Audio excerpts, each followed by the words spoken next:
Hello, hello, and welcome to the Pillow Talk, where our episodes are getting gayer and gayer. Oh my god. my name, my name is Cedia. I'm one of your co-hosts, and today I'm with Jacob, I'm your other co-host. and our guest today on this episode. We're joined with John Taylor. Woo! That sounded so bad. That would have been like a Oh my perfect god, moment for you to use. Yep. So today on this episode, we figured we'd have one of our friends on. Um, just because I think it was like time that we had one of our friends Yeah. on our show. It was time that we had a And guest. thank thank you, John, for humoring us on on the show and he's coming in live from Houston, Texas. Howdy, Houston. y'all. I'm here in Houston. I used to live in the Rio Grande Valley for like most of my life. Let's see. I moved in 2017. Came over here to Houston. I went to University of Houston, duh, and I graduated in December, last December, Congrats. with a Wow. bachelor in science in sociology and a minor in psychology. I was supposed to minor in LGBTQ studies as well, but I didn't have the money or time for I didn't have the money or patience or time. I was tired of school. I've been in it for too long. So I feel that so yeah. hard. I definitely relate that.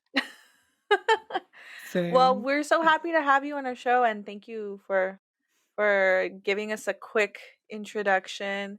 So today what we're going to talk about is y'all's experiences as gamins, you know, and and how like basically I think it's cuz now like we're very PC with everything and like I guess in our like age bracket, like our demographic. Mhm. So like I feel like it's just been I just want to get like your perspective on like how how life is and like I guess some questions that I have too Mhm. like should you douche if you're bottoming, you know? Mhm. Because Jacob Mhm. seems to think that you shouldn't. And Oh my also Google god. too, but um What does Google know? When was the last time Google got laid? Okay. honest. Oh my god. Honestly. Oh my god. It shows my location next time it does like a bot check thing. The Oh my street check. god. Check all the street signs you live on. Okay, like Oh my literally, like god. the fact Dead. that we're bringing up douching right now at the beginning, like, is No, no, like no. Okay. I mean, come on. Like this is I mean, do you expect anything less from our show? Like, okay. Look, I don't. okay. So John, a little bit about our show. We are very like PC, but at the same time, we do not hold our tongues. Obviously, you know how me and City are, and we didn't want to, um, I guess, keep that from the world on this podcast. But yes, we do talk about very explicit content, right? Is that what it is? We're not Yes. we're Sometimes, rated M for occasionally. mature or rated X or Yes, something. that's the perfect. No, not well, yeah, Rated because X if sometimes. you're like reading straight out erotica. Oh my god, we should do that. We should like Oh read my god. erotica one day. Just like Chapter ASMR. 1. Celia, Celia should Chapter probably 1. we should review an episode or no a chapter off of that one manga that you like. No, no, no, stop, stop, I'm How kidding. No, about I'm one kidding. episode? Um, stop. Your favorite fan fiction? Yes, I'm down for fan fiction. Let's do oh it. my god, Or friend that would fiction. be Like cute. I write a fan fiction on like one of our friends. I'd rather you Uh, not because I know it's gonna be about me. It's always going to be about you, Jacob. You and Like one of why? our other friends. But I don't know who. Jesus. I don't Oh know. my It'd be god. just Well, fun for okay, I ourselves. guess to get to Anyway, get to get on with the whole thing, Yeah, like I said earlier, we are very PC. I was told that I'm not allowed to use the F word anymore. I used it in the first episode and I apologized for it and I'm never gonna use it again. Um, Mhm. so yeah. I guess since we're on that That's a subject good noodle. yeah, I guess since we're on that subject, John, how do you feel about the F slur? Oh, okay, slur. I was like the F word. I'm like, there's a lot of F words, but the F Not slur. fuck. Yeah. Yeah. Yeah. Obviously. The infamous F slur. So, Where did it come from, actually? Don't oh, even I know. can tell you. It I can tell you. So, in a non-usage way, the word fag means, in non-slur way. The word fag means like cigarette or like a stick to burn. What they would Mhm. do is yeah. that they would, back in the old times when they were prosecuting people, they would put them in basically the fire they used to burn the witches and other things like that. So they were deemed so low. They're basically like the sticks being burned for the fire. Like they weren't even worthy for like other punishments, just to burn. Oh my So that's god. how that term kind of came to be. What? Um, that's how I know about it. I Like, see. so it was like basically like the olden times. But now people just like use it very like in a lot of the culture, queer culture, like it's really kind of like taboo to say it towards other like non like queer cis men kind of Oh. thing. It gets more tossed around with like the cis gay man community. I personally don't really. I guess like I don't really enjoy it because I have negative associations, of course, towards it because I've been called that a lot in middle school, even like near the end of elementary. Thankfully, not in high school.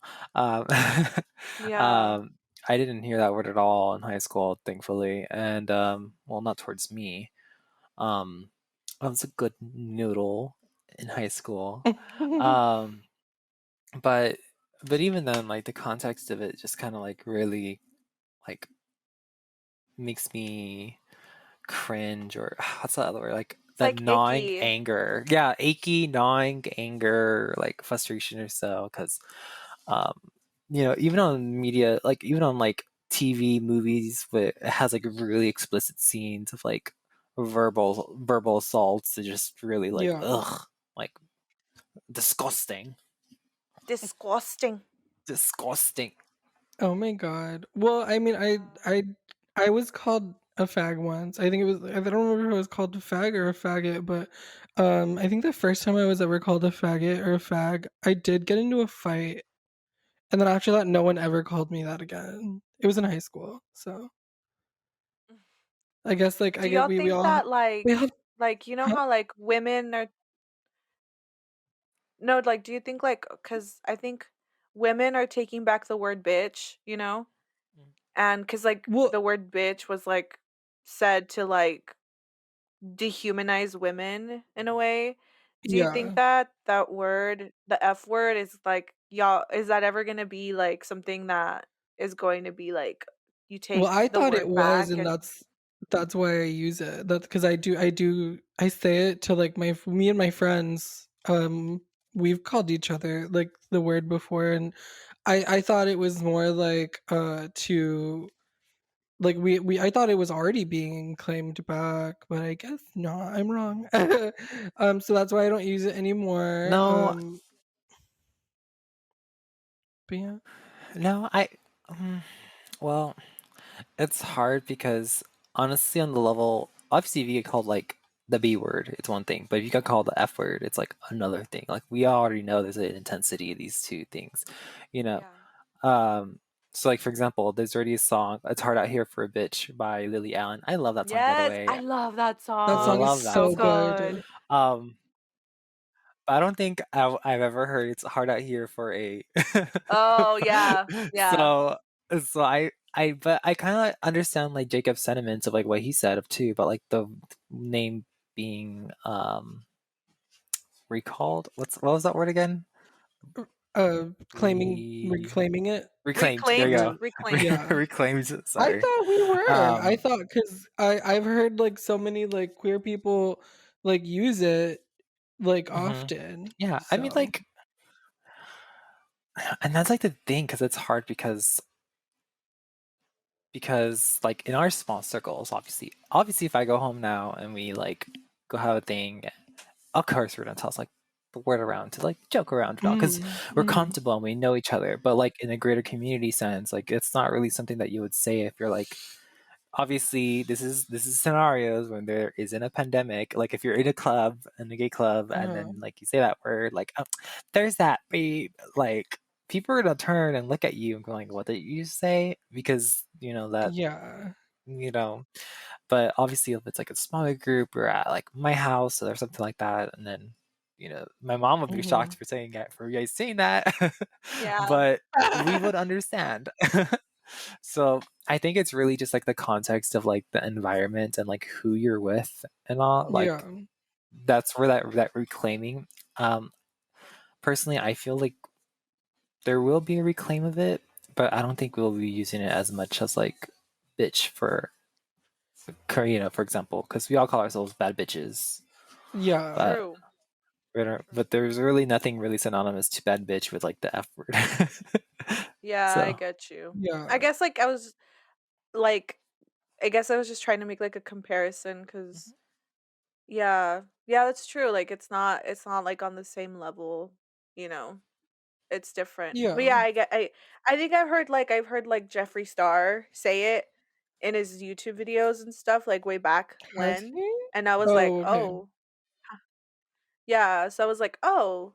Like he used it in like a way to make fun of himself, like poking fun at himself. mhm. So I was like, "Huh, okay." I mean, I'm not gonna be like, "Oh, so it's okay for me to say it." It's kind of like the N word. Like you don't say it. Yeah. You know what I mean? Yeah. So Mhm. it's kind of like, I guess, treating that word kind of similarly, like the N word would be like how to go about with that, right? I think the reason why it still hasn't been properly reclaimed, I guess, or like the way cuz like the way bitch has been reclaimed and stuff like that is because people are still using like people who are not queer, people who are not a part of the community are still using like the word faggot and fag to insult people and like it Oh, does yeah. come off with like a horrible Yeah. tone when it's being used. Um and I've seen it mostly in media though. I don't remember the last time uh I don't remember I can't recall a time that the word faggot or fag was ever used as like a derogatory term to like insult like at least here cuz I John probably has the same experiences as me like are similar somewhat similar like when we've been doing things like for the community here we don't get that we're not met with like the way it is like in other places where um like when we have pride and stuff like that. I've never heard of anyone going to go and like gay bash a pride, or I've never heard of anyone going to like go Yeah. to like a gay club and like start like Like fights the with like Westboro Baptist Church. Yeah. they're There's no huge extreme. opposition or like friction to it. Yeah. So Yeah. yeah, I guess like since and like for example, like I agree with Jacob. Like and the thing is too is like bitch, anybody can be a bitch. We're bad bitches, like it's very universal, but like left word is very pointed to like specifically like gay men, whether it's like yeah. trans or cis, but like just specifically for gay men. Whereas bitch, like I mean, everybody's just called it's just called that, and I think there's a more Mhm. unanimous agreement in like the movements of reclaiming it too. Like I really haven't seen, actually, yeah, I've actually never seen a movement saying, "Hey, we're gonna reclaim this word. Like we're gonna reclaim the F word." Like Yeah, I I don't think see that. there was a movement to reclaim the word queer. A lot of like older LGBTQ people didn't like it, but I know that a lot of like the younger generations have been reclaiming the word queer. It's even a part of like gender identity now and expression. So I think I guess until there's going to be like a huge like movement to reclaim the word, it's probably best to only say it like um not in private, but I guess with like your smaller circle, because like we've said it like to each other, like with like our small group of friends and stuff like that. But I think we do it because I have seen people in the media use it as like like to joke around with your friends. Like a lot of drag queens will use it. I know the clubs down here, like I've heard call like the entire like club Maybe full. we shouldn't name drop people. Oh well, she's pretty much a public figure in the valley. Like, is she not, Mm, John? Would you say? may- Maybe we shouldn't talk about other people like Okay, that. fine. We'll bleep out the name. I'll bleep out the name. I don't want to. I I just just don't want to figured take. she wouldn't, because she's friends with me, so I didn't think she would. It would be like that big of a I mean, deal. just in case. Yeah, Just in I get case. you. Okay. Yeah, true, true. Yeah, I mean, I understand what Jacob means because yeah, she's out there, but we probably shouldn't name drop. We'll just be like, I know a certain figure in the community, or it can be specific, like in the Rio Grande Valley drag community, or things like that. I Yeah. don't think we should name drop for the Sorry. sake of like if somebody hears it and they have proof and come after you guys with a lawyer. So Yeah. so make sure to like bleep out their name like Oh later on. yeah, for sure. I'm a professional when it comes to bleeping out names because Jacob is consistently I've name dropping accidentally name people. dropped in the past couple of episodes. Yeah. And you would think he would be a little bit considerate of his Well, it's co-host to because for try this to one, I refrain. figured it was okay, okay, like, fuck, I'm sorry. I'm, I will get on you I like won't do it butter on again. toast. I won't. Okay.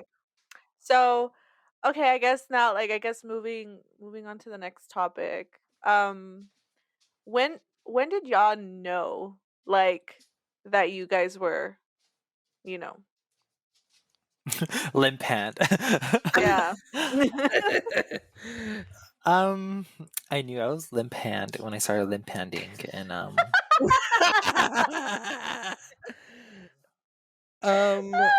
Oh my god, limp hand. I love that. literally every person who like so many people have asked me this question. My mom has asked me, my dad, my brothers, like a lot of like my straight friends have asked me like, Jacob, when did you know you were gay? And I think it's literally like probably one of the most it's one of the most like endearing and also like annoying questions I've ever been asked. Like I think John, do you feel the same, or is it just like yeah, It's like yeah, when did you know you were straight? It's kind of like asking yeah, that, right? yeah, Like it's it's yeah, it's always like I honestly I feel like that's what we should start fucking saying when people ask us that question, like, do when did it. you know Oh my you were god. straight? Like, um, so It's I because I think it's because like the norm, right? The norm, it's like, oh, like we're conditioned to like at least like I know when we were growing up,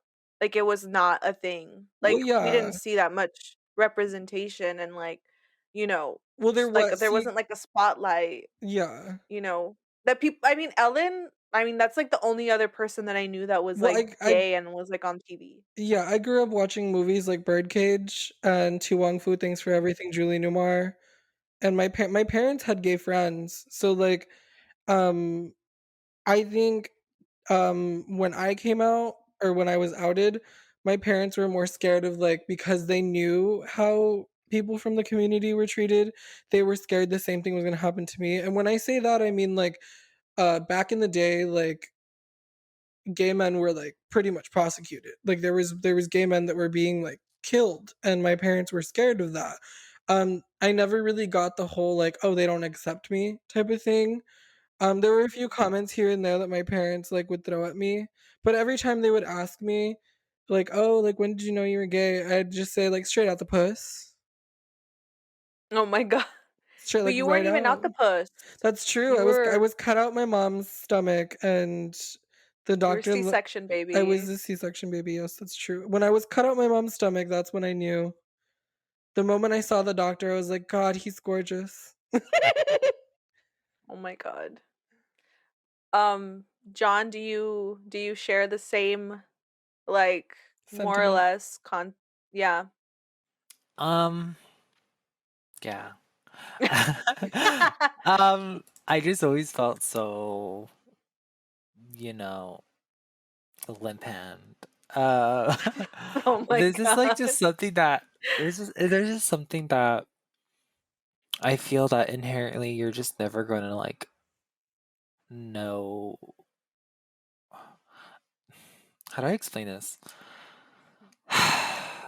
It's hard because you just don't really know how to explain people like this is just how I am.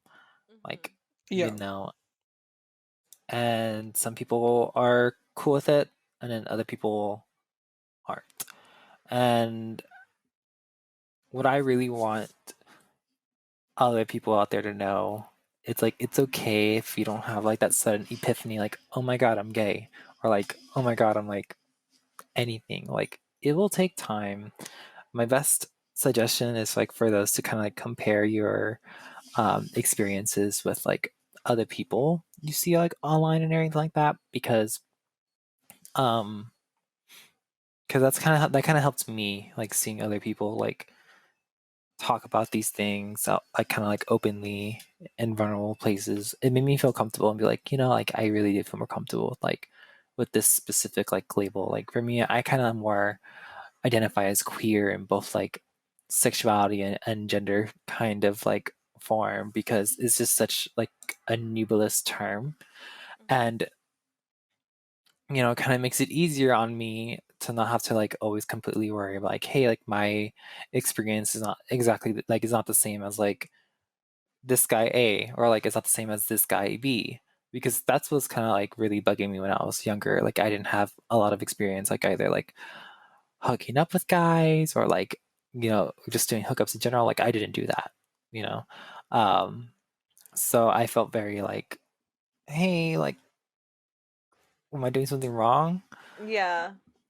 Um, I feel like I got on a tangent and I'm kind of No, it's like No, contradicting it's it's like okay myself. if there you do isn't it, if you go on a there tangent, we want you isn't to. there isn't like a blueprint or anything like Okay. that we follow on the show, and even like in life too, like when you're like, I remember when I was like in elementary school and I started having little crushes on boys and stuff, and like, and it it nobody like ever tells you like, oh, this is how it is, except like I think when you're coming from like, you know coming to terms with like sexuality, and like not a lot of people talk about it, and you see people getting like ridiculed left and right. I remember the first time I heard the F word, it was like this poor guy in middle school. I think it was like 8th grade, and he had like skinny jeans. He had like the skater like swoopy hair, and like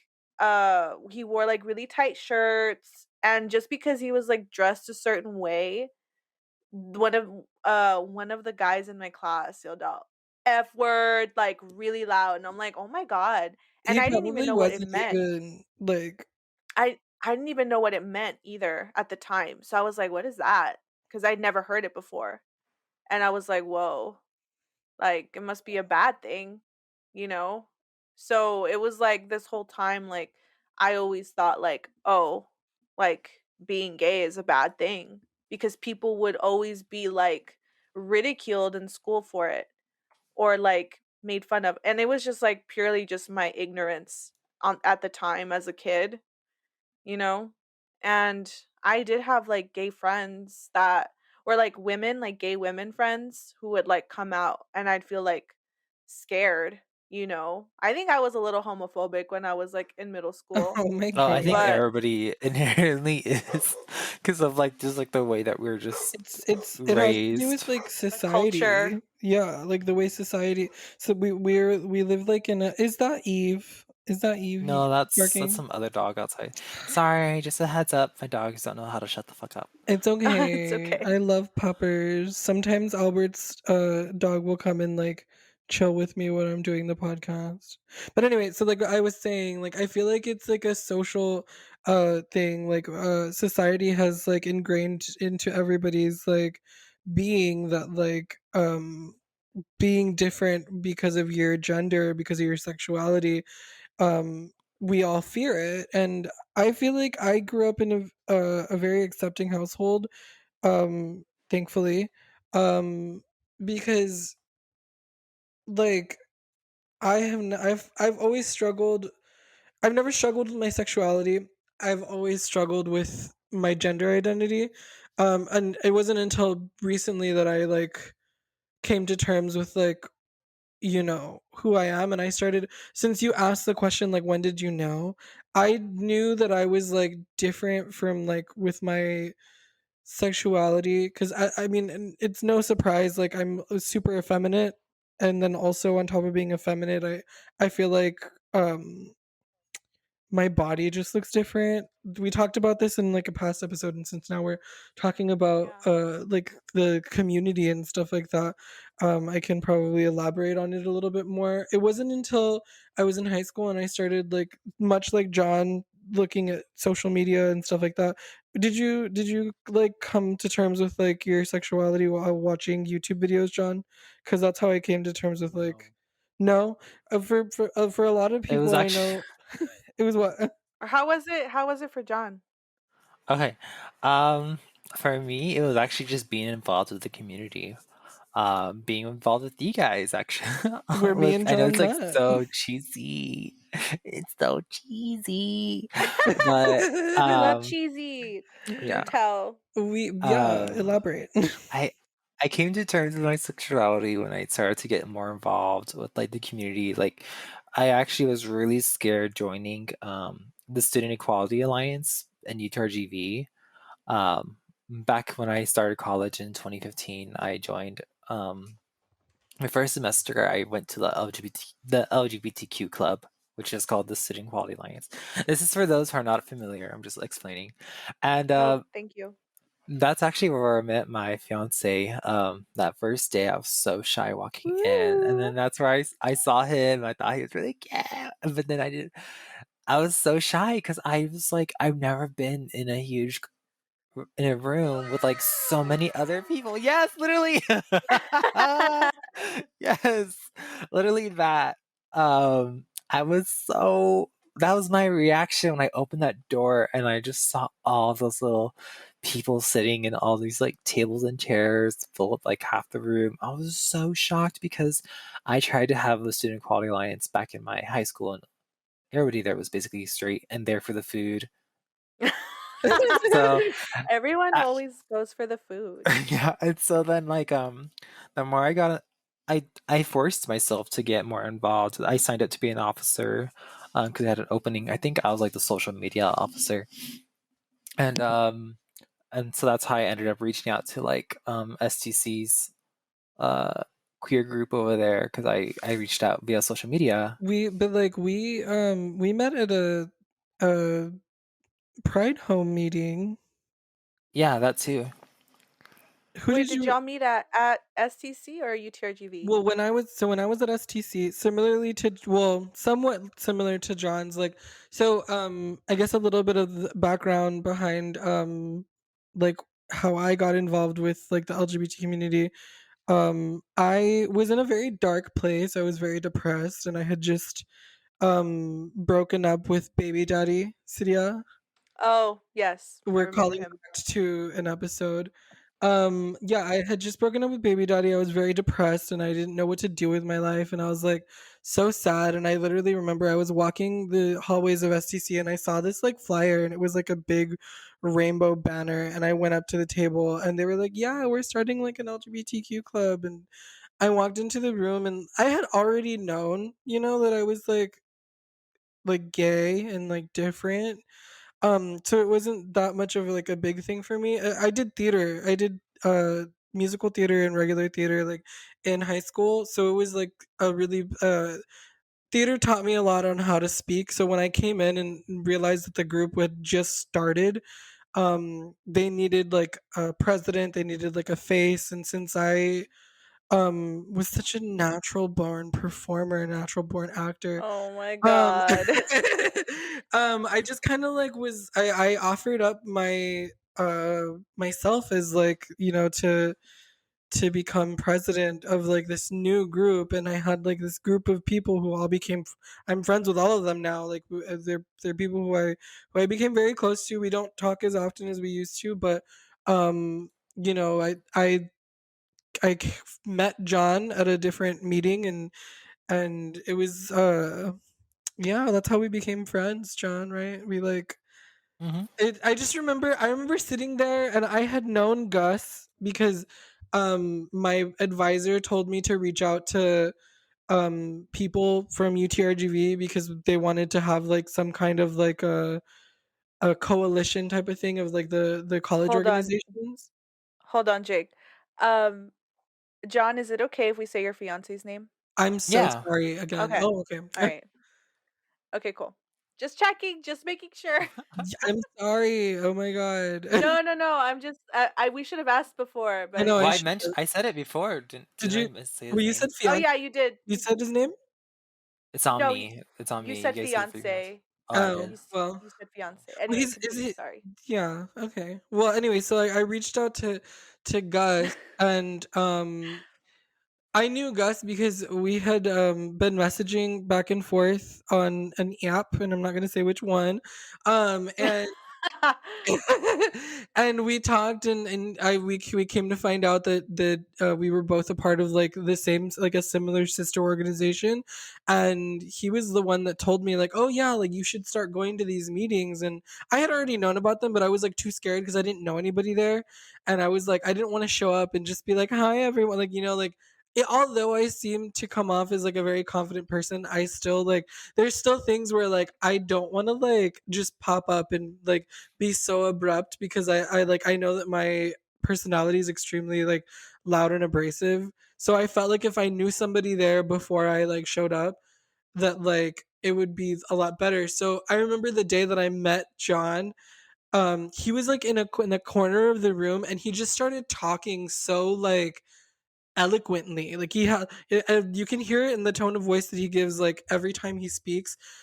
Like, and I just turned and looked at him, and I was like, "Oh my god! Like this little like gay boy Oh is my god. like I thought he was like the cutest thing ever." And then I remember it was me and my friend.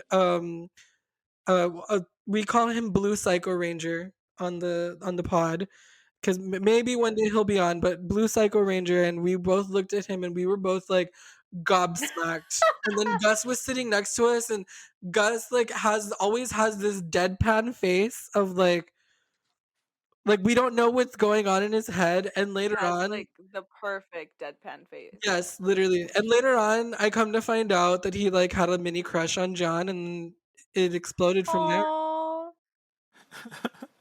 Eloquent?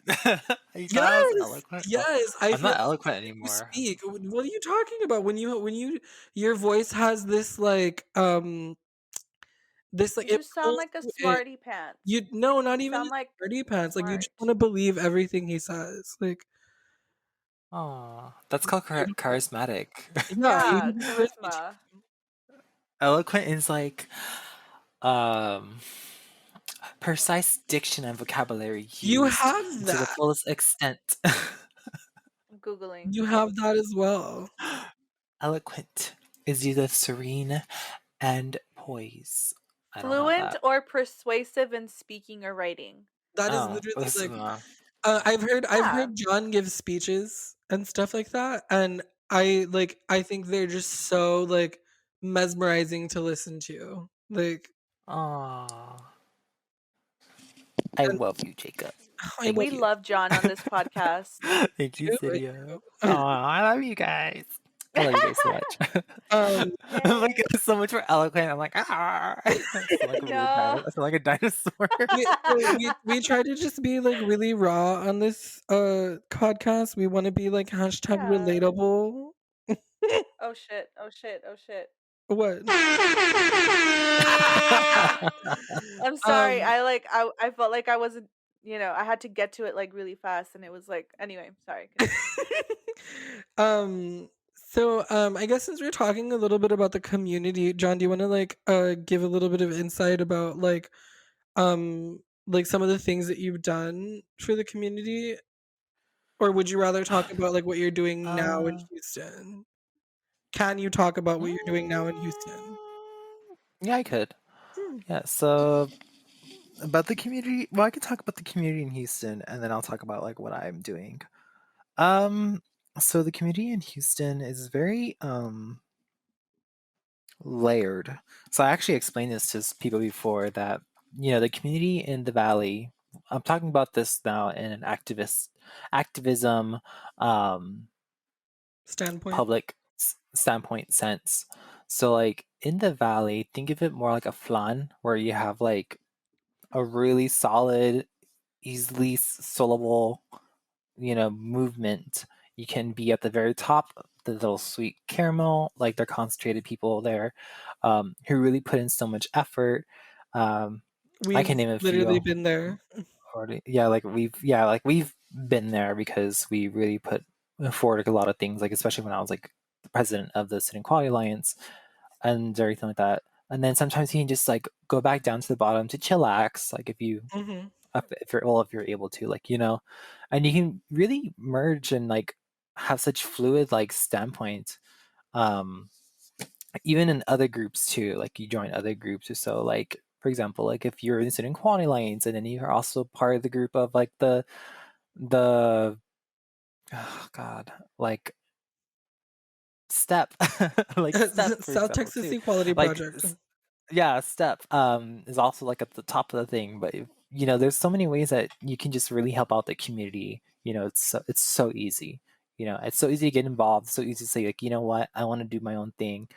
Who's with me? And you'll definitely get people to help out, Yeah. if you just know the right people to ask.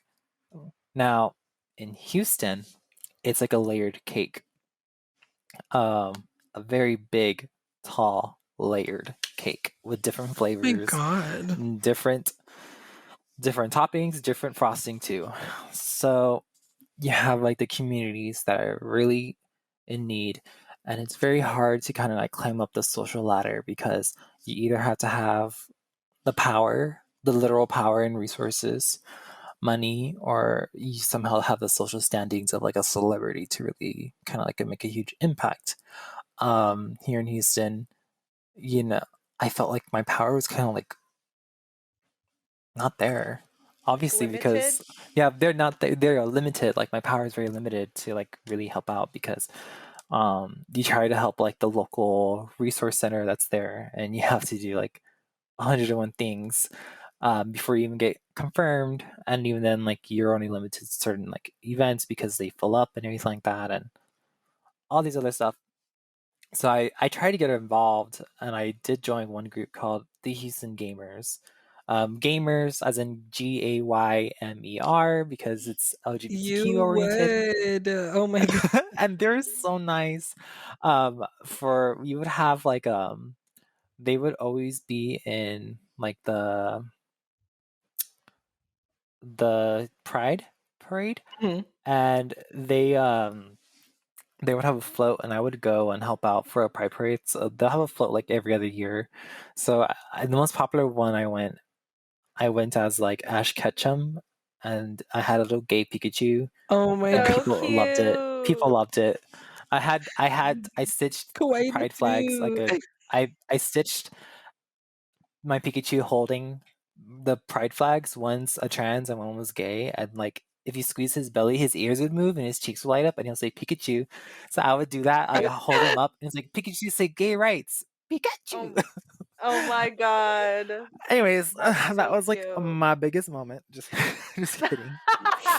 No, Yes, your defining moment in LGBTQ history. put that in the textbooks. Absolutely. Well, okay, But okay, so I'm gonna stop you really quickly only because like I like to do this like every podcast if somebody's being like way too humble or if I feel like they've done bigger or Oh done my more. god. Here I he have to goes. give Here them he credit, like, goes. I just have to. So, oh my I god. understand, I get it, like, because you left such a tight-knit, like, area, like, such a tight-knit community here in the Valley, and both John and I like grew and have turned into the people that we are today because of the community. I feel like, and of course because of like our experiences in life and all that. But John has done so much for the community here in the Valley, and it's kind of it sort of saddens me to hear that you. It sort of sounds. It correct me if I'm wrong. It sort of sounds like you feel like you've um taken several steps down from like where you were. Am I right? Yeah, well, kinda. Well, honestly, also because I kind of have bad memory, so I'm barely remembering some of the stuff I just did at my university. Um, that I'll tell you guys in a bit.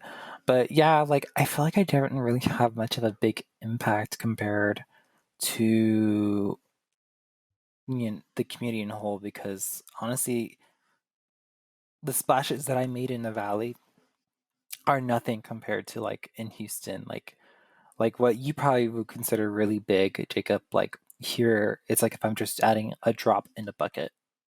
That's like I think also like when you're like in a metropolitan like area, like Yeah, a like bigger a city. city, it feels it's so diluted. yeah.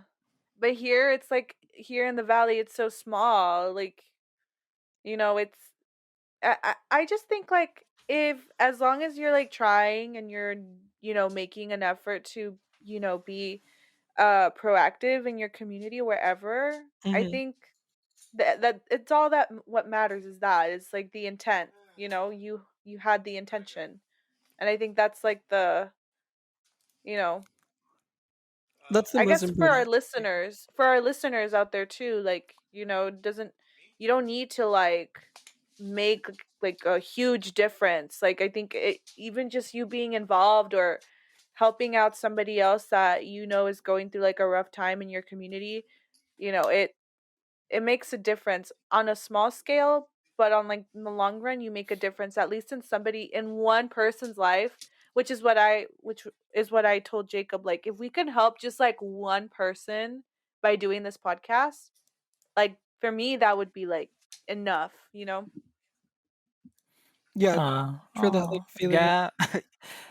Yeah, you guys are right. Like, here in Houston, I have done like some things. Like, I got my first day on the like here at University of Houston. I got hired at the LGBTQ Resource Center, here at University of Houston. So the LGBTQ Resource Center, it's primarily for students on campus, but anybody can go. And I would help out with like trainings. I would make sure people would be like feel very comfortable and like welcomed.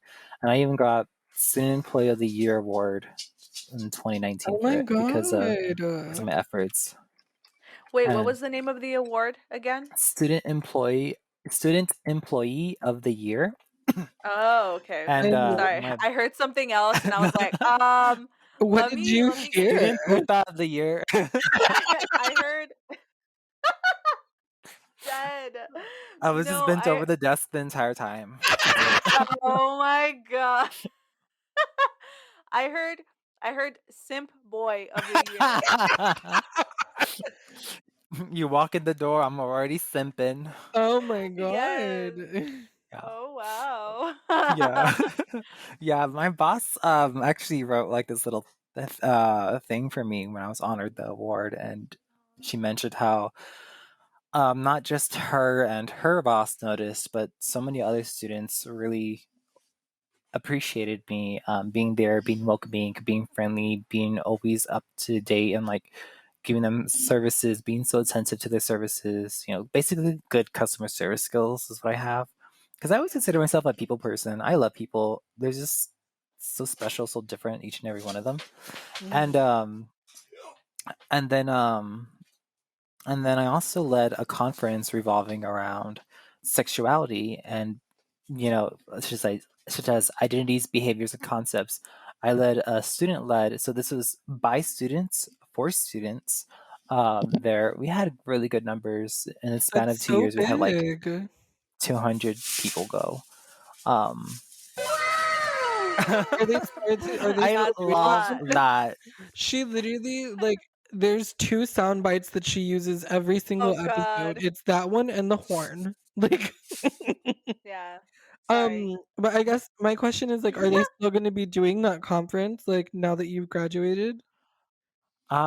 We didn't have it last year because we normally have it in October it was our because I came up with the program. They're Uh-huh. like, oh, like we'll make this into like our coming out day, National Coming Out Day Oh my program. god. Because normally we would just do tabling, but it's like for National Coming Out Day, we'll just have this then. And because of COVID, we didn't do it. That's Um, well, I mean, I hope that they continue doing Well, that's like a big accomplishment. Question like in yeah. it, when it comes to like university standards, like that's something that's really big. I've done some stuff like sort of similar to that, like at STC and also at UTRGV. But like that's like a really big thing. Like the fact that you like did you spearheaded that whole thing and I hope that they still continue to use like the model that you probably left behind to like continue doing that conference because it's probably something that's going to be really important not only for students who don't understand like who they are but also for people who are trying to understand how to help people from like who are like us so I feel like that's like really important. yeah, I was part of this mentor mentee program. Although honestly, I was probably like a really bad mentor I can't because imagine that I was you were a so bad busy. mentor. I was so busy, and she was so awesome. My mentee, sorry, my mentee. I'm not gonna say her. I know we can't say her name. I'll just call her M. She was so cool. She had an interesting background. She's Muslim, and so she was like Oh very wow. conflicted. She would tell me about it. We'll talk about it because I was raised Catholic, of course, because the Valley, Hmm. and we would have such good, interesting discussions about like religion and like the conflict and then family duty, like duty of families, or just duty in general to like yourself, your who you are, and like what you want in life. And we had really such like amazing conversations about this. And she'll talk to me about how there was such intersectionality because she's a black girl too. So like she'll talk about like how this is just so huge like intersectionality. And she's like, I just don't know. I don't know people who I can talk to about this because I just feel so like a unique experience, and also because Hmm. it's just so taboo in her community. That's what she was telling me. Like we don't talk about this stuff at all. And that same year, because of the conference, somebody talked about like being queer and Muslim, and like as like one of the pillars of faith, or like in the pillars of faith in like Islam, and it was just so amazing. Like that was just what she needed, and That's wild. I it love was that. so it was such like I could just see on her face like it was just like a relieving experience. Like if somebody pulled a thorn out of her heart, and she was just like finally deep breathing. Um, so I do think that I think like all of our efforts, no matter how big or how small, like I know exactly what you're just saying, Cydia. Like it really does matter. That's what I was thinking when you said that. I was thinking about her. And I feel That's bad so because I should probably hit her up and beautiful. like, yeah, I think I'm probably gonna like ask her to go have dinner with me sometime later this month or next month. Yes. I love Because Oh. Gus loved her because she had a bit of hood in her, and Gus and her bonded over that, and there was this sweet. She was like, "I'm ready to like run up on a motherfucker if they tried anything with my siblings," because she has like a bunch of siblings, and Yes. oh my god, she was so funny I that love too, and that. oh my god, and she's so beautiful too. Like I love her so much. Like she's so beautiful. She can be like a freaking model too. Um, but anyways, Wow. what we're talking about. I know Jacob mentioned about university. I want to talk about that because the way university treats UTRGV, I didn't like UTRGV because the way that it treated students Are there. we really gonna get into that? Because I can get into so much about that. Wait, This is bef- titled experiences. before we move on to that topic, just real quickly, do you want to say like the project that you've been working on in Houston? Yes, getting a job. No, it's okay. I love That's why I'm it. here. um, I got a job recently. I got hired like a few weeks, like 2 weeks ago, last week, whatever. Um, so my project I want to work on now is to, or kind of like my main project is to get a master's of social work, so I can learn how to run a nonprofit, so I can make my own nonprofit specifically to help out like LGBTQ people. And the nonprofit that I just got hired at is called the Multicultural Education and Counseling Through the Arts, and it is fucking amazing. They That do so sounds many so for the great. community. Like, oh my god. It's very, yeah, it's very Shout like out to Hispanic. them. I know. Shout out to Mecca. We call it Mecca.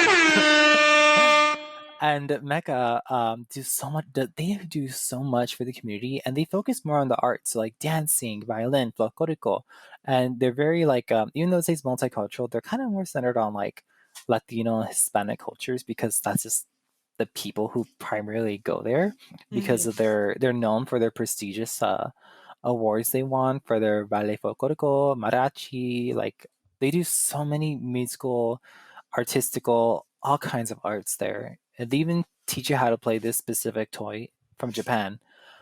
It's like ball. Think of like Wow. ball in the cup. There's a certain like name for it, but it's like ball in the cup. But it's a traditional and like kind of like ancient way to play this toy, and they teach classes about that. Um, Whoa. Wow. and they even teach you the Suzuki violin too. So I think that's like a Japanese version or a Japanese branch off of the violin. So it's like in a really amazing, it's really immersive to like the nonprofit world because I get to see firsthand. I did an internship there last year, and because they were so happy with my internship, I helped with like the Dia de los Muertos festival. I helped with this fundraiser. I raised $4,000 basically by myself, both through my efforts Oh my god. for them, and Wow. so they hired me. So they hired me to keep me on board because I now just mainly do like graphic designs, website edits, um, newsletter, things like that. But I'm a very versatile person, so like if they ever need help with anything, Jacob, you better not make a joke off of that. What I just said. Um, it's just been an amazing opportunity, and I really do hope that because I work directly under the founder, the executive director of the nonprofit, and I'm hoping to learn a lot from her That is because this is so kind of more big. of a mentorship for me. That is And literally like you like I had I had dreams to do stuff like similar to that. Like the reason so I've talked briefly about like the fact that I'm getting a degree in psychology. I'd wanted to my practice like whenever what days that I do continue with school and stuff like that. Like I would want to center like my work off of obviously being a nonprofit, but also using the arts as like a means to help like LGBTQ people with any like of their like problems or issues and stuff like that.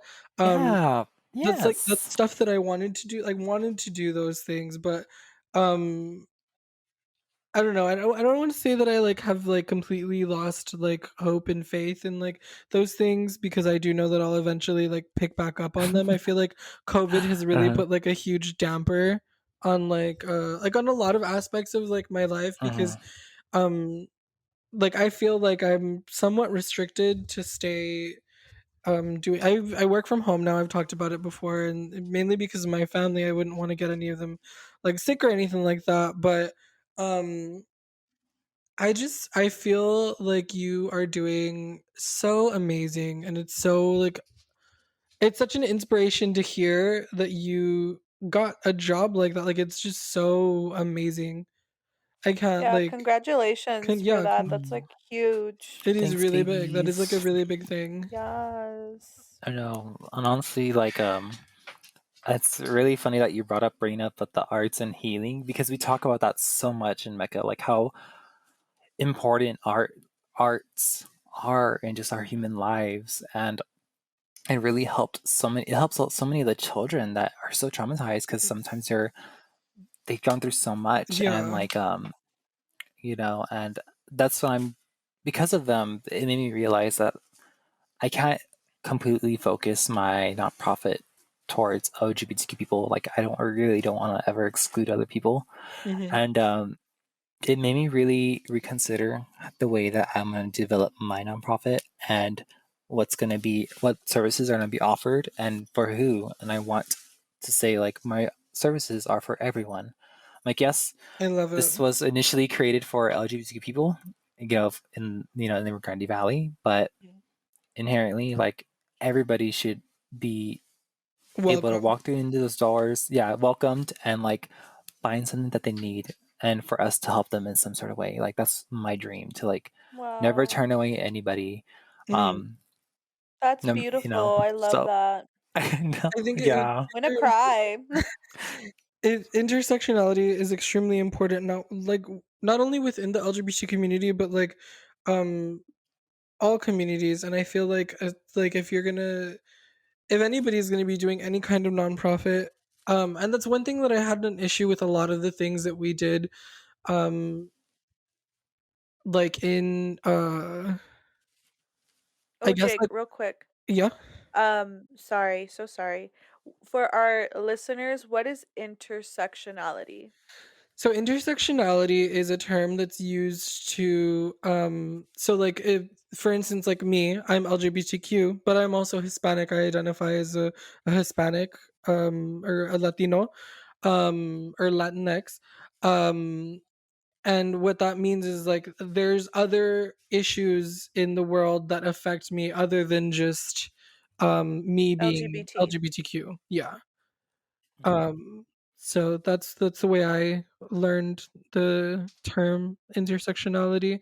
Um, actually, to talk a little bit about it, I'm not going to give any names or anything like that, but we do have like a multicultural um drop-in center at UTRGB as well. I thought it was a really amazing idea until my eyes were kind of like somewhat opened by one of my mentors while I was at UTRGB.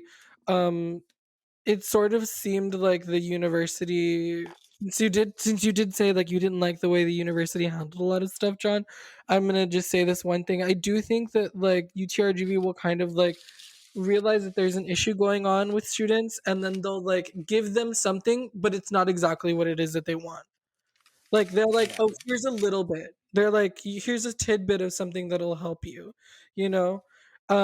And in no way do I think that like it's wrong or anything like that, but I do kind of feel like there's a way to plant the seeds, but then water them so that they grow to be even bigger. And what I mean by that is that what my mentor at UTRGB told me was that it sort of seemed like they took like all the marginalized people from the from UTRGV and threw them in one little room instead of giving them what they were asking for. There were several Like things their where they, individual stuff. yeah, yeah, and mhm, I sort of agree, and I like felt that on some level, but I feel like things like that they're really hard. Obviously, to one, it takes funding. It takes things like someone fighting for those things to happen, and if you don't have one or the other enough, then you're going to be given those small things. And especially with things like on a university level,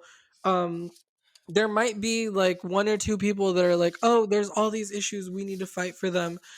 But if the university doesn't see that there's enough people, like a big group of people, they won't do anything to it. And I realized that while I was working at UTRGV to do like for because when John left when he graduated, um I didn't take over, but I did transfer and I joined the same group, the Student Equality Alliance, and I started noticing that the community at UTRGV started dwindling, mainly because I feel like the younger generation doesn't know.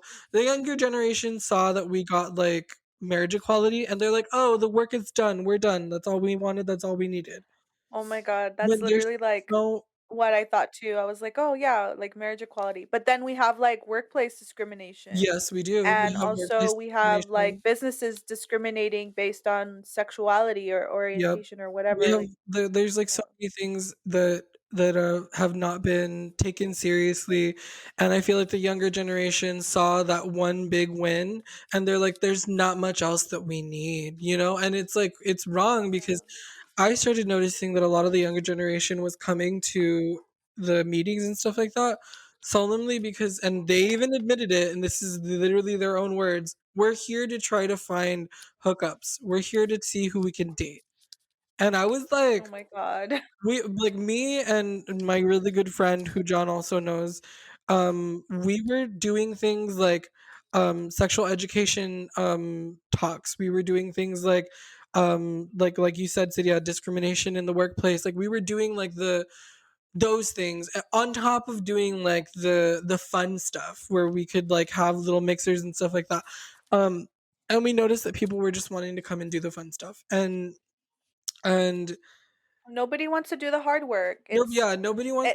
and you know what? It I feel like people only like are willing to do the hard work when it directly affects them or when they've gone through something similar. Yeah, You know, that's when absolutely. they see it as a problem. Until it affects you, that's when you move and I make the feel like change happen. there's a huge lack of empathy in the LGBT community, like across I give props and commend to all the people who are still fighting for the community to this day. I have become scarcely tired because like I started feeling like no matter what I not to say that I stopped fighting for the community or anything like that, because I also was an activist for like the longest time. I turned my efforts towards something that I felt like was gonna actually um sort of make like not an impact, but I guess like in a way the things that I do now make an impact because it's still being visible. Like, and that's one thing that I think is super important. Being visible is like something that's like really important. And when I say visible, I don't mean like being so outwardly gay or being so outwardly uh lesbian, bisexual, whatever. Like, no, I mean like the things that I have done are mainly just throw drag shows. That's like one of the main big thing that I do now. Of course, I haven't done it in a while because of COVID, but um, I feel like as long as I continue to just spread the small little messages here and there at my shows, I'm okay. But I feel like there are so many things that still need to be done, like within the community, especially here in the valley, because I feel like there's a lot of pandering being done in the valley. If I have Mhm. to say so, honestly, because there are issues that I don't want to get too into it because I don't want anybody to be like offended or anything like that. But I do feel like we need to up the ante. And I before COVID hit, I would still go and attend step meetings, even without having um student equality alliance like around. I would still go. Me and a couple of my sisters, we would still go, not only to go and like shamelessly plug like our like drag shows, but also to like I wanted to, I still want to stay involved with the community down here, mainly because I feel like if somebody continues to push the narrative that we need to do more, that it'll eventually get done. The reason I haven't continuously been there for every single protest or every single like event that they have is mainly because I feel like it's not I'm not that I'm not getting any gratification, but I feel like I even notice that other people are noticing there's no gratification out of doing the work.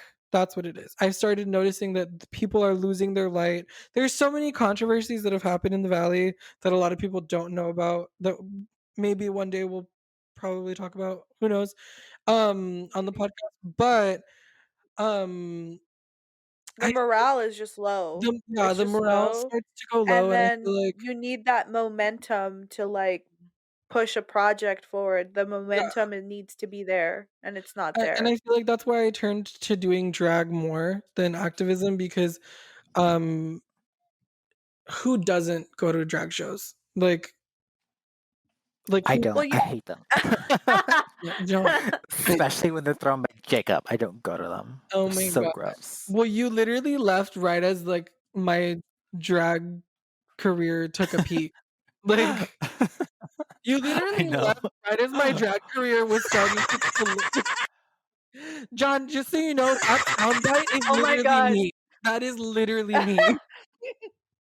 Yeah, I was able to make a soundbite out of Jacob's laugh, and yeah. Anyway, Oh my but you know god. what? You could do like I know that there are like some drag queens that are like activists as well, Yeah, but you could dragtivism like is do I do. what? Dragtivism is, like, a huge thing, and I do consider myself a dragtivist because, with the group that I have once a year, which obviously, like, I haven't been very active because the morale to do drag, like, unless you're, like, a Drag Race girl, I've noticed that, like, it's dipped down, you Well, know? because of COVID. Yeah, Like because of COVID. the Um bars are closed, like no one's Well, looking no, they're for, not. yeah, The queens are still some of performing, them but are. yeah, the queens are still performing. I've noticed, and I don't agree with it, but at the same time, I'm like, some of those queens that are still performing at the bars, that's literally their job. That's literally like their income. Yeah, Like there are certain queens that work at those bars that literally like they don't have other jobs, that is what they do. So for them, I believe that they should be able to do that if they want to take the risk. Do I safely, of course. safely? Yes, of course, safely. Um but I kind of feel like once things like pick back up and I have a lot of things in my mind. Me and Cydia have talked, and you Oh know, god. I Please want don't make me. to there's a lot of stuff that He I have wants me to perform, I y'all. He do, wants and me I to feel like perform and I I can't. Yes. Yes, please. John, she can sing, John. See, she can Oh sing. my, I know stop. she has everything, the looks, the body yari yari, like the voice, like the makeup skills. Like this girl's talented. Like She she is. needs to Guys, fucking like thank you she guys. needs to just go out there and like make bank with it. You know what? I Yeah. need to find myself somebody that like hypes me up like y'all do. Like Then I love us, you guys. then us too. I'll just like, get like we'll become like what are those called? Like those poly couples or whatever. Oh my Mhm. god. Polycules, Oh my god. polycules, Yes. Dead. That's so cute. But random well, random detail. But I kind of want boba. I'm gonna get boba after this. ooh, that Ooh, sounds boba. good. The boba. So just to like liven up the Yeah, I pod feel like because I feel like we went really serious there I for did. like I got very serious. Actually, you know what? I haven't gotten that serious on the pod. yeah. This The, episode has been the most serious podcast episode we've done, yeah. I think. Uh-huh. And we've talked about murder and Twice. Twice. and like twice. And so yeah, this is like the most serious one that we've done yet. But me and Jacob had like John, I'm telling you, me and Jacob had a conversation um the other day. I don't can I tell them, Jacob? Like can I tell like our listeners the full story, or like do you want me to be like a little bit more discreet on certain Is things? this a misogyny Oh. or Oh, what I guess I could talk about that. I was talking about the douching. Oh my god. I mean, we literally started the podcast out with douching. I guess we'll just go into it. We'll talk about it, the douching part. Okay. Just so that Can I since can we're I going into a more lighthearted thing. can Yeah, I can I can I can I give the context? absolutely. Go ahead. Okay. Actually, hold on, Okay. really quickly before you tell the story, I want to ask John. John, um, and this is you can No. choose whether you want to No, you answer can the ask him question or after. not. Ask him Fine. after. Okay, Oh my fine. Go goodness. ahead. Jesus. Okay, okay. So me and Jacob were having and guys, I'm purely coming from this standpoint just based off of a straight girl, okay? I'm not I have no education in gay sex. The closest I've ever like, had a clue to what it is, it's like in the manga that I read and like, some funky videos here and there, like every now and then. Like that's literally like the closest, and what Jacob or my gay friends tell me.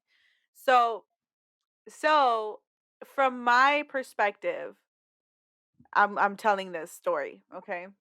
So Jacob is telling me about how him and his boyfriend were having, sexy times.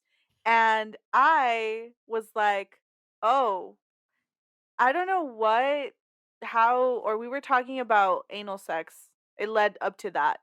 And I'm like, "Have you bottomed for him yet?" And he's like, "No, but he's knocked on the door," or something like that, right? You said that? Yes, so I used the term, not even a term, it was more of like a metaphor, I guess. Yeah. Alluding to that that his boyfriend Albert wasn't able to fully penetrate him. Oh my god. So Oh so my. I know, right? So I was like, "You know what? If I were Albert, if I was your boo, I would get like, like a glove or like a condom or something, put it on my hand and like use some lube and stretch it out, instead of like trying to go in there like You boom, gotta, oh my god. Yes. you Okay. know? Since this is titled Under Experiences, y'all, please do foreplay for like at least It's 15 super minutes. important, yeah.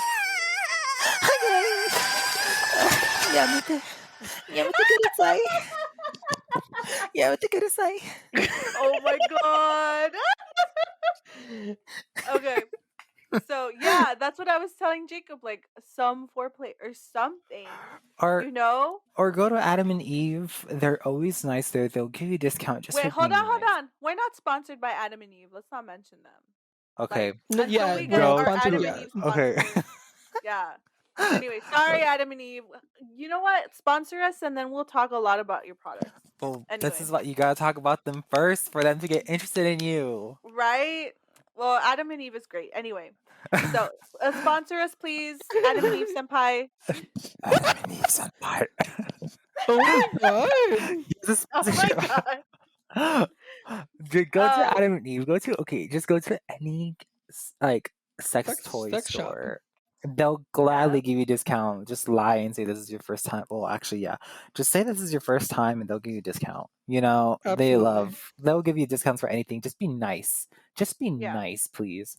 in Um, general, yes. Mhm. and um, and to all customer service people, please be nice to them. But anyways, Absolutely. Yes. go to a sex toy store, get yourself something, get yourself two things, whether especially if you're a bottom, get yourself a vibrator or something to help you stretch out. Oh my god. If you are a top, A get yourself Tanga something, egg. Tanga egg, yeah, stuff like What's that. that? Learn What's a Tanka egg? It's like this little silicone putty that you're able to place over your penis and Uh-huh. masturbate with it. Yeah. And it's supposed to be like a quickie flashlight. There you go. It's like a Is it like quickie. oh, it's like a flashlight. Oh, okay, Yeah, okay. Well, but it's like really stretchy and it's yeah, really meant for like it's literally like in the shape of an egg. yeah, Oh it's pretty wow. small. Now And I know what to get you, John, for your He already has wedding gift. one, doesn't he? Don't oh you? no, I don't. You don't? Aw. No, I Oh. threw it away. I threw it Oh, away. now Oh. I know what to get you. I wore it out. I wore it out. Oh my Um, god. get That yourself poor a flashlight. egg. I did not take care. Flashlights are a bit pricey, just heads up. But like learn how to do your stroke game. Yeah, I would tell Oh. guys who would come inside, like the resource center, not in me. Um, I was about to um, say, "Oh my god, please tell me you're not talking about your no, there would be okay. Let me rephrase that. I'll tell the guys who visit the resource center at my old job. I'll give them condoms anyways, and like, oh, haha, like I don't need this. I'm like, they'll learn to put Yes, one you um on. do. I'm like, even if you're not planning on having sex or so, like, learn to at least put one on yourself and like practice. Like, here you yeah. go. And they at first they thought I was joking, but then they'll look at me. I'm like, no, I'm serious. Like, learn to put it on because you're gonna be so frantic, like in the heat of the moment, that you might mess up. Like, practice, practice, practice. Take a handful Absolutely. of condoms. Practice with yourself, and even with like women, like or people with vaginas, You should Yes, me. definitely learn to use female condoms or internal condoms. The female Yeah. condoms are also called internal condoms, and penis condoms are called external Internal. condoms. And so learn to use condoms Oh, both wait. externally and Qu- internally. question. Hmm. So for female condoms, like there's a condom you can put inside your cooch? Yes, They're internal Wow. condoms. they're way bigger too. Like Yeah, cause it's we like have a putting a well, trash we bag. have a fucking cave up in there, so It's yeah. like literally like one of those mini trash bags. Ah! Oh my It's like this god. little plastic ring that you squeeze to make it Uh-huh. all slide in easier, and then it just expands inside of you. So it's like you got a little net Oh inside, my like, and it extends god. all the way outside, so it covers your labias too. So, and so with Wow. if you wear that, you don't have to have like the person who's penetrating doesn't have to wear a condom since you're already wearing a condom. And never use both an internal and external condom at the same time. Yeah, no. You know, Why? Never like use Why? because never use they're 2 condoms, like, it's the same as using to, like, double wrapping it. Whenever you hear someone say, like, "Double wrap it," that's, like, ridiculous, you're not supposed to because it could rip. the friction Oh. The and friction. Oh. yeah. So if since we're on the topic of experiences, if you don't have a first time experience, having sex, practice for that experience. Absolutely. Practice, practice, practice. I practice with yourself. Learn yourself first and foremost, so you can like know what you want when it One thing happens. that I think is, like, Oh. super important also is if you're new, like, if you've never, had sex before, but your partner previously has had sex before, um, both of you should go and get tested regardless. Like, so that Hmm. way your partner Hmm. feels like, they can trust you, one, and then also I feel like it's also like a morale kind of thing. Like, I have a cousin who recently got into like a relationship with up his partner now, um and he was telling me like, oh yeah, like where can I go to get tested, and of course I gave him the information, and I was like, yeah, go with him, like you both can get tested, and he was like, I'm a virgin, like I don't need to do that. I was like, you should still go with your partner so that he feels comfortable, like, like so he can trust Yeah. you as well. I mean, you're eventually gonna I feel yeah. Like it's sorry, Jake, continue. Yeah, I was gonna say I feel like eventually you're gonna have to start getting tested as well. I feel like testing is like super important as well. Making sure that your sexual health is at peak. I've never been tested before, but like how do you go and get tested? Like do First, they withdraw blood? so they prick your finger. Well, it depends on what test it is that they're gonna be It, doing. For HIV well, tests, it's John. You wanna? that's the thing. Like it. Well, you're right. It just depends who you go to and what Yeah, for. So like, yeah, I highly recommend for like a whole panel test, go to Access Esperanza. yeah. Um, if you don't know, I'm gonna name drop them. I don't care because that's the main thing they do. I Talk was to gonna. Jackie Joy, Yeah. and she will gladly guide you through the whole process. Access Esperanza is where I did my testing back in the Valley, and they were Mhm. awesome. Valley AIDS Clinic, they were awesome too. They did my HIV testing too as well, I think she was and talking that's about, what. like, how it's done though, like, the process. So, the Yes. HIV test is a prick of the finger, and that's a rapid test. Most clinics will do, like, if like, a regular clinic will do a full panel, like a blood draw. For syphilis, gonorrhea, and chlamydia, I believe it's a blood draw as well at any of the clinics that you go to. Any of the clinics that John mentioned, it's like an actual blood draw. They'll actually like draw like like a full vial of blood. Um, and then yeah, for for the HIV, it's literally just a prick of the finger. Oh, that's cool. So you Yeah, just have to like it's like if you're gonna go get like a your blood tested. That's it. yeah, that's Oh, essentially that's how not it is. bad. That's It's not. cool. I was Yeah. thinking like it was like, oh, you have to like, spread your legs open and they have to like, prick you with a dildo or something. I don't No. know. I don't know what I was Oh thinking. my god. I The just like only always thing thought of that it as like a the scary thing. I'm glad that John mentioned Access Esperanza first because I know that they accept anybody, so anybody can go and get like a full panel done at Access Esperanza. They also their services also include reproductive health as well. They do things for people with vaginas as well. And Thank you. yeah, yeah, and then they also do tests for diabetes as well and like stuff like that. But I'm glad that you mentioned that because I know that Valley AIDS Council will only test F to M or no, no sorry, not F to M. Sorry, what the hell? AFAB M to people. F? No, the AFAB people, which AFAB What's stands that? for assigned female at birth. They will only test assigned female at birth people if the person knowingly knows that they've had sex with somebody who has HIV or like any kind of Oh. STD. That's Valley AIDS Council will only test AFAB folks with those I guess with the that they feel like they've With those conditions. yes with those conditions because I had a friend that has tried to get tested by Valley AIDS Council before and they denied them because they were female.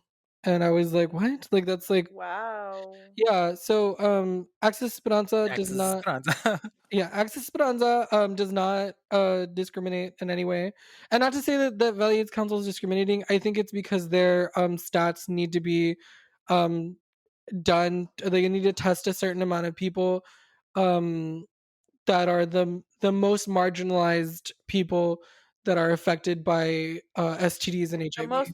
The most The high like risk, high yes, risk. the most high Yeah. risk. Access Esperanza, on their other hand, they're like a full clinic, I guess. For and they also will they do help people who are lower income as well. I that clinic is amazing. I've done so much work with like he said, Jackie Joy from Access Esperanza Clinic. I love them so much. Like they're We'll great. include the links to all that information for Absolutely. our YouTube channel. We'll go ahead and provide that information in the description box Uh, if y'all want to check it out. Um, but yeah, we like went on another tangent. I was talking Absolutely. about stretching out Jacob's like asshole, and then now we're here like getting tested. But Yeah. It's anyway, so important. like it is. It's super important. I'm glad that like we mentioned it because it's definitely something that like everybody needs to do, and it needs to be like normalized because I feel like I'm and speaking from like a hetero perspective, I'm just like, well, I use condoms. Like that's fine. I mean, that's But good. sometimes like no, but like yeah, like but sometimes that's not enough. Like sometimes like yeah, you need to use condoms, right? But you also need to go get tested and see if like you're okay, because you never know. Anyway, so I was going back to my story. I was telling Jacob, I asked him like, "Do you douche?" And he said no, and I was absolutely horrified when he told me that. And I'm like, "What do you mean? What do you mean you don't douche?" He's like, "Douching is bad for you." And I'm like, "I know for girls douching is bad. Like for us women, I know that it's bad to douche. Mhm. So if you're a woman and if you have a a vagige and you're douching, stop it. It's bad for you." So, I know that, but I didn't know that it was bad for your booty hole too. And I was like, it's not like you're doing like a coffee enema or something. You're just like putting water up there just to like flush out whatever bits was like hanging on. See, I think you're like breaking up. Am I testing? Am I am I breaking up? It was kind of messing up a little Not bit. John, did you hear it or no? yeah, I heard it too, but you Oh, sound good Oh, okay. now. sorry I think you picked guys. it up.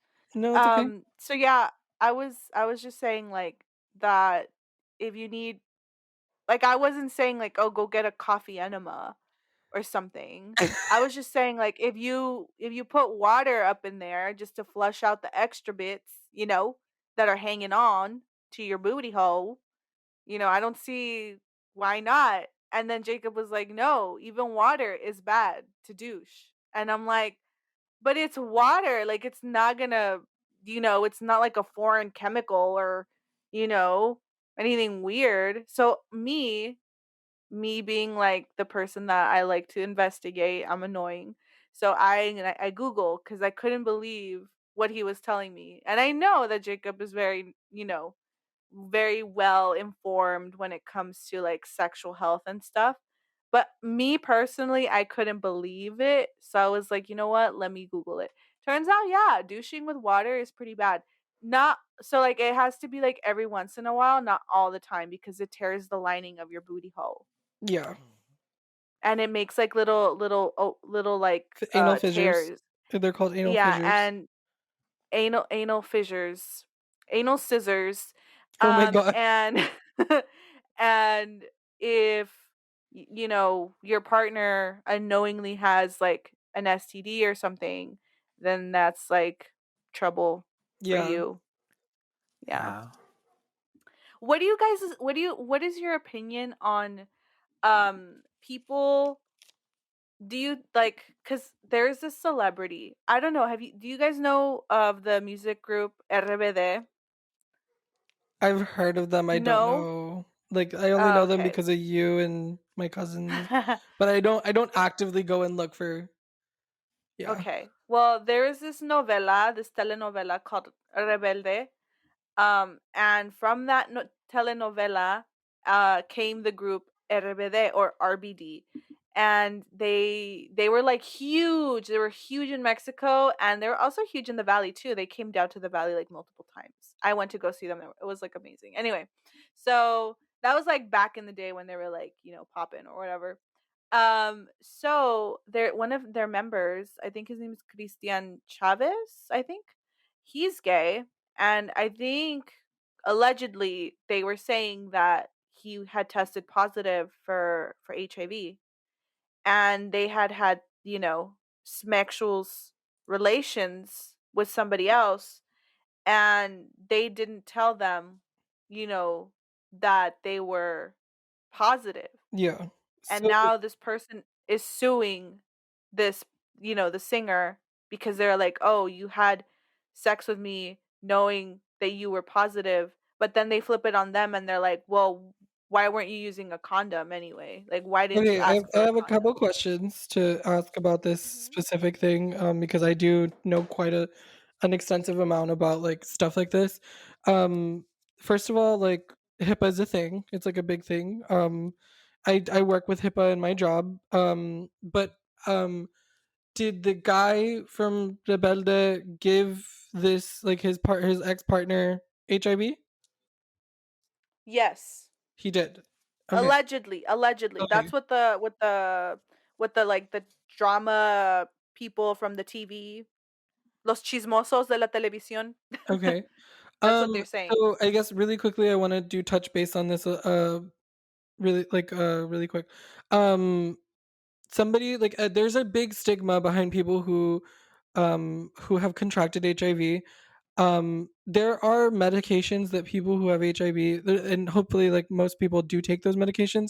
Um, if you take your PrEP? medications, no, it's a different kind of medication.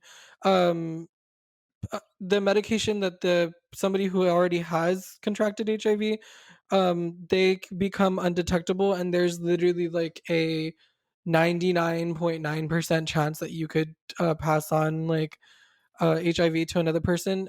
Talking about PrEP though, I do think it's like super important since we're talking about sexual health. PrEP is like the opposite. It's they When I was learning about PrEP, it was like considered like the birth control for like the gays. I think it's like kind of ridiculous to call it that because that's literally not what it is. It's pre-exposure prophylactic, and what that is it's a pill, a little blue pill that you take once a day, that's prescribed to you, and it could lower your chances of contracting HIV from somebody who um, has not been on their medications, but you should still use condoms. So I see both sides of this story, and I'm not saying either one is wrong or not. But there are important steps like when getting into relations with somebody. And the reason I say that there's a stigma is because there is a huge stigma, and I think it's really sad that it's happening behind even thinking of getting into a relationship with somebody who has HIV, because literally that person, as long as they're on their medications and they don't miss them or anything like that, cannot pass it on. They technically cannot pass it on. the viral load within their bodies is so low that it doesn't even pop up on a rapid On test. a panel? No, a Oh, rapid yeah. test. Yeah. Never mind. Um so super important, obviously, like I mentioned, to get tested, but it's also super important to continue staying safe. And there's like a huge joke within the gay community, well, I guess the LGBT community, like across, for people who take prep, they're like, oh, if I'm on prep, like I can't get any STDs, and I think that's ridiculous. Like I think people should still be using condoms whether you're on prep or not, whether you're taking your HIV medications or not. Like it's super important to just still stay protected. um so I guess, like, if you could quickly like research, did the his partner contract HIV from him? That's what I want to Hold know. on. I'm I'm on it. Like, I want I the am truth. literally I'm Googling as we speak. Um, from what I heard, yes, but oh, it was an escort. Escort claims that Christian Chavez infected him with HIV. Oh. It Wow. says after meeting the former member through or the former RBD member through an application. Oh, it was a girl. She decided to go out with him and have a sexual encounter from which her contagion derived. Okay. Oh. And then then they continue to say, um, I what happened to us happened when there was a closer encounter. I did completely agree to do so, I guess without the condom. But here's the fact. The fact is I not that I agreed or not because he was aware he was already a carrier of a disease and his responsibility was to have told me or simply to protect himself and me. I'm pretty sure things are different So in are they're from Mexico, right? I don't know where he met the escort, but apparently like they had done the monster mash Mhm. and they didn't use a condom Okay. and now she's infected with HIV. And now she's trying to sue, I think, cuz it's Well, like how do they're in you Mexico, I know that things are different. I know that, if I'm not mistaken, here in, and you can correct me if I'm wrong, John, but if I'm not mistaken, somebody who has HIV cannot be sued for passing on HIV to somebody else due to like HIPAA laws. Am I right? I don't know. You're gonna have to talk to somebody who's well versed in, you know, this the kind of stuff, legalities? True. the Yeah. legality Okay. of it. I I honestly don't know. Um, I'll have to look into it, but um damn, that's a crazy story. And was he like not on his medications, or I don't know if I did he mean, well, like not clearly know? not because he I don't know if he knows. I don't know if it's true. Like all of these claims are coming from somebody Alleged. who's like this is all alleged. I Yeah. don't know if he is actually HIV positive, like he hasn't come out and spoken about it. So, I guess we'll just have to see, what We'll happens talk because about this usually on we'll another. talk about this on another episode, so stay tuned for that. Um, it's crazy. Like this is just yeah. It sucks because I'm like, oh my god, this used to be like somebody I like we used to follow a lot, and now like they're in this drama llama. But it's fine. Um, but yeah, guys, don't Not like douche so out of and topic. get tested. So Yeah, that's I think that's the literal I wanted to talk about like misogyny in the gay community, but I guess we'll leave that for like we'll have another to part wait. two, part two. That is so true. part two. There We'll is talk quite a about bit. that. Yeah, we'll talk about it in a part two. I guess, like, Yes. I do want to leave everybody with, like, first off, like, thank you so much, John. Like, 'cause I believe Yes. we're gonna have to. Should we take one question? Do you want to just Oh, do one question? anonymous questions. Yes, Anonymous we do have one anonymous questions. question. Okay. Okay, so wait, should it be the one that that was like clearly like not a question Um, or should I just look for another one? since we I have should just John look for on another here one. and that we're the with all the stuff that we're talking about, I guess try to find one that somewhat I guess comes out with like yeah and Okay. Oh, we have a recent question. Is it easy to give someone a second chance? Oh, by the way, send in your anonymous questions through our Ask FM. uh-huh That's ask.fm/ the pillow talk. That's yeah ask.fm/ yeah the pillow talk. So, okay. And submit your anonymous questions through there and we might just answer it on our show. So, I was somebody kind of hoping like asks, somebody like asked like what's your favorite anime so that we could like because I know John. But no, "Oh my okay, god, we'll go with this so one. the question was, is it easy to give someone a second chance? And there's like a little monkey emoji covering his mouth or its mouth. So, God, Um, I literally feel like that's somebody that we know. okay, maybe. We'll see. Go on, John. Yeah, John, you go first. is it easy for to give someone a second chance? Yeah.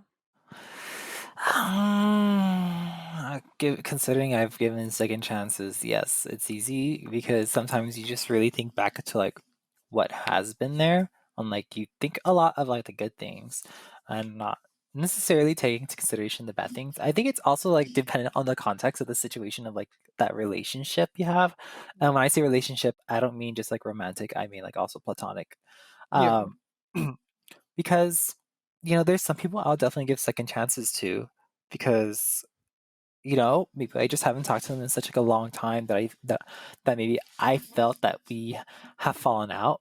And that's another thing is too is like miscommunication on these things tend to be such like a huge like indication like miscommunication and like assuming has really deteriorated relationships a lot, especially like with Uh, our generation. It's it's it's bound to happen to everybody that you messed up a Yeah. relationship because of something you assumed, and then you don't find out until afterwards, like you talk to them, like taking them back, you found out that like, oh shit, like I totally misinterpreted that. Like we were basically good, but because like of this and this and this, like I misinterpreted that, you know? And Yeah. I think like it's not a bad thing mhm. giving second chances to people. I think some I think sometimes like we are supposed to like really give people like the benefit of the doubt to be better because sometimes they don't realize what they Mhm. have lost until you're gone. And and for me like I really feel that like especially in our generation miscommunication is just like a high um what's the word? It happens a lot basically. It's something Yeah, that there's like a Absolutely. happens high very rate. frequently.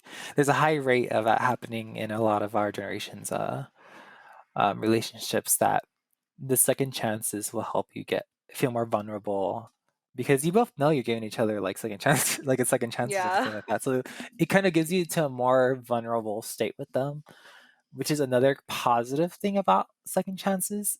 It lets you be more vulnerable with them because you kind of like you gave them vulnerability and they gave it back to you. Yeah. And it allows you to like talk in a more less rigid way or so, like less restraint. Mhm. There you go, less restrained. And then you find out like a lot of things. You find out more when conversations are less restrained. So I think like second chances are definitely like important, not Mhm. just for like relationships themselves, but most importantly for you. Because then you also learn who is worthy to be given a second chance and who is not. Oh, that's a Mm. good one. Yeah. Ah, Yeah. like I know who I'm totally confident in giving second chances with. Mhm. Obviously, there's gonna be some stoppage. Like Yeah. they done something really like taboo, then I'm not gonna give them like a fucking second chance. But but sometimes like like I was saying earlier, like what I was just saying, like miscommunication or things like that. Like, and then if you just know the person, like you're like, like maybe like if I give them a second chance and we talk, we'll be more able to talk more intimately, in a more intimate, less like more vulnerable thing. And yeah, I really do think that second chances are what really helps us build a more stronger like connections. Yeah. Um, and not just like with them, but specifically, but strong connections just with you in whole. That's my bit. That's my bit. That's a good one. I feel like Jacob? you literally just like that's the I agree 100%. Like everything John said is something that like I feel as well. And Cydia, you know me. You've given a um, lot of chances. I do. Unfortunately, I one of my exes received 6 second chances. But I agree with everything John says. There's not much else to say. Like honestly, like he took the words out of I my I have mouth. a different I have a different perspective on like second chances. I just think I used to be the kind of person that was like, you screw me over or you break, because I'm like, I've told Jacob like I'm not the kind of person that'll break up with somebody. So like I will always get broken up with, like all the time, regardless of the situation. Like it's always me who gets broken up with. So I always say, like, if you break up with me, that's it. You can't come back. You ain't never gonna come back. Fuck you. Like, that's how I thought back in the day. You know, until recently I was thinking about everything in like its entirety, and not just because of like a particular person, but in just like growing and maturing in like my relationships and stuff. I think I've given people second chances before in the past, and they've always just screwed me over. So that's why I was so like against giving second chances. But it's kind of like what John said, like you have to know who you're going to give that second chance to, Yeah. you know? And it just depends, like really depends on the person that you're giving the second opportunity to. I am now, I guess, a believer in giving second chances under very, you know, specific, like, Circumstances. conditions, though. Circumstances and conditions. I feel like I would be willing to give a second opportunity, but I feel that we need to hash out all of the shit that what went wrong in the first time. You know, what went wrong the first time so that way it doesn't repeat again. And how can we be better this time around? What have you done to change? What have I done to change? And are we ready to like come back again? Like Mhm. I think it having those questions, or like, confronting your partner with those questions, like that wants to come back, or whoever, like even a friendship, platonic, addressing those things, it's like really important. Like, what happened that made us fall out? Okay, this is what happened. Okay, let's not do that. Let's be proactive and like make sure that doesn't happen in the future. And Absolutely. yeah.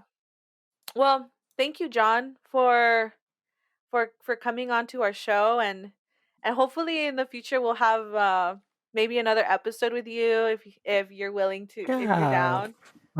And maybe we'll have more guests. We'll have you and then like somebody else. And Well, we have plans. We have plans. And yeah, yeah. John, thank you so much for agreeing to come on. You are our if I say you're our first guest, my boyfriend's gonna get really mad. I'll say you're our first and a half guest. He's our first guest. Yeah, well, We've had him on for like an hour and 47 literally, minutes. yeah, but Albert was like, if you say John is the first guest, I'm gonna be really mad because of that last episode where Albert came in and said hi for like 2 seconds. He's like, "Am I your first guest?"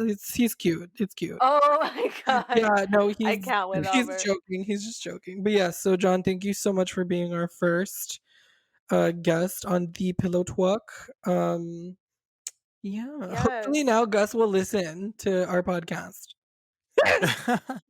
He's gonna look at the time. He's like, I'm not wasting like 2 fucking hours listening to all that. It's not Oh gonna my be god. 2 You know, hours. once I edit it, I think it's gonna be a little bit less, but thank you so much for taking time out of your day to meet with us. I No know that you're props. like busy or whatever because you're Girl, amazing. no. I only became busy recently because of my job, but even then, that's a 10 to 5 job. So, Yeah, Love and it. yeah, 10 to 5 with an hour lunch break. I love it. I I love get that. paid good too. Like, Yes. literally, I We literally have. love it. Oh, this is so me because I also there's like a gym close to like my job where I just live in the Mhm. my job's in a good area. I'm already looking at like a huge cart uh on the Pokemon Center website that has over like $200 Oh full of my god. Pokemon activewear. Literally me with, I like, makeup can't. when I I got Like my can't. job. I'm like I have enough time to go to the gym basically. Like without this is the point I'm trying to get. Like In Pokemon wear. I I love love that. it. That's so funny. Well, again, thank you. And to all of our listeners, thank you for tuning in. We really appreciate all the love and I haven't been posting that much on our social media, so I'm gonna be Well posting a little bit more. with the week that we had, all of Oh, us, yes. We're gonna be talking we'll about be that talking in another about that episode. in another episode. Yeah, but Yeah. yeah. But it's been a crazy week for all of us Texans, and I hope all of you guys are staying safe and warm. And I know by the time we upload this episode, it'll probably be already like normal weather Yeah, for Texas. But we're again very thankful and appreciative to all of our listeners, and go ahead and give us a follow on our Twitter and our Instagram yes. and our YouTube Uh-huh. and our Ask FM and our podcasts in general. We have Spotify, Apple Podcasts, um, and YouTube where we upload Spotify, every Wednesday. SoundCloud. So oh, SoundCloud. Yeah, SoundCloud too. Every Wednesday we upload. I don't have a particular time when we upload the episode, but we upload every Wednesday. So John, do you wanna again, tell everybody where they can find you? oh yes. If you want people to Do you want to find you? plug your social? yeah. You can find me on Facebook, John Taylor de la Garza, on my Instagram, Swag and Sloths. On That's my Swaggin' Sloths. like I made it like when I was like 15. It is I so love cute though, that. it's um still very relevant. and I'm trying to think what else. I'm on LinkedIn. John Taylor de la Literally, Garza. you LinkedIn. see you see I really don't use my Snapchat. I don't do you use anything TikTok? else really. I don't do TikTok. I mean, I watch, but I don't upload on TikTok. I've been uploading I on Okay. TikTok. only You should go I'm follow me only on like TikTok. I'm either on Facebook, Tumblr, or like sometimes I hop on Instagram probably like once a day just to see what's up, like if people message me or so, and then that's it. Um, and of course, the thirst follows.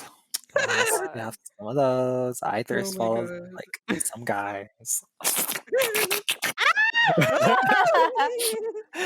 Okay, やめて、well, やめてください。Oh my oh my god. I need Obviously, to make you that need into to a edit that soundbite. in yes, edit that into a can you do, Yeah. like, one full so we can get that in a soundbite? Do a whole Okay. やめて、やめてください。Yes, okay. Okay. I'm making it into a soundbite officially, Oh my okay? god, I love that. John, do we have your consent? Do we have your Yes, consent? you have my full consent to make any noise that I made this whole thing into soundbite. All right, cool. Well, Okay, well, thank you so much, and to all of our listeners, we hope you guys are doing good, and we appreciate each and every one of you. absolutely. This is Go us change the signing off. world. Bye. Yes. Bye. Bye, guys.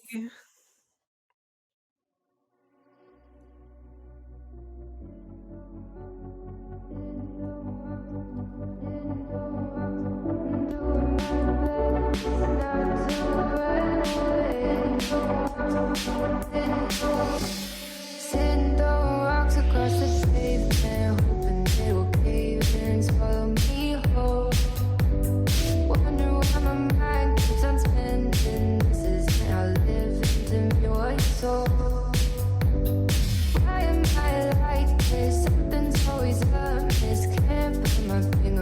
it, put it